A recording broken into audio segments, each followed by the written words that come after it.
Friends, voting విషయంలో చాలా మందికి సహజంగా ఉండే అపోహ ఓటర్ ఐడి కార్డు ఉంటేనే పోలింగ్ బూత్లోకి అనుమతిస్తారేమో, లేకపోతే ఓటు వేయడం కుదరదేమో అని.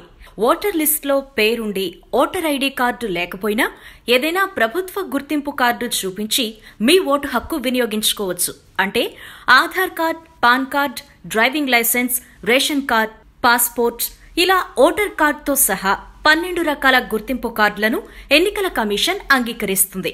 ప్రభుత్వ ఉద్యోగులైతే వారి సర్వీస్ కార్డును చూపొచ్చు. విద్యార్థులైతే వారి విద్యా సంస్థలు జారీ చేసిన గుర్తింపు కార్డును చూపొచ్చు.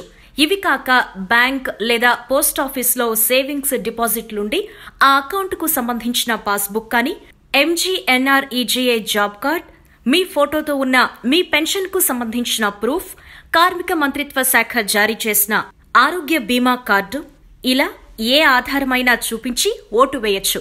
అయితే ఈ వీడియో మొదట్లో చెప్పినట్టుగా మీ పేరు మాత్రం తప్పనిసరిగా మీకు సంబంధించిన నియోజకవర్గ ఓటర్ లిస్టులో ఉండాలి. అలాగే ఈ ఎన్నికలకు మీ దగ్గర ఓటర్ ఐడి కార్డు లేకపోయినా భవిష్యత్తులో ఎన్నికల సంఘం ఈ కార్డును తప్పనిసరి చేసే అవకాశం ఉంది కాబట్టి వెంటనే దరఖాస్తు చేసుకోవటం ఉత్తమం.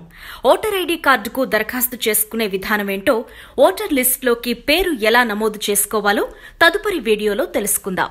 ఈ వీడియో మీకు నచ్చినట్టయితే లైక్ చేయండి, షేర్ చేయండి. మరిన్ని ఇంట్రెస్టింగ్ వీడియోస్ చూడడానికి మా ఛానల్ కు తప్పక సబ్స్క్రైబ్ అవ్వండి.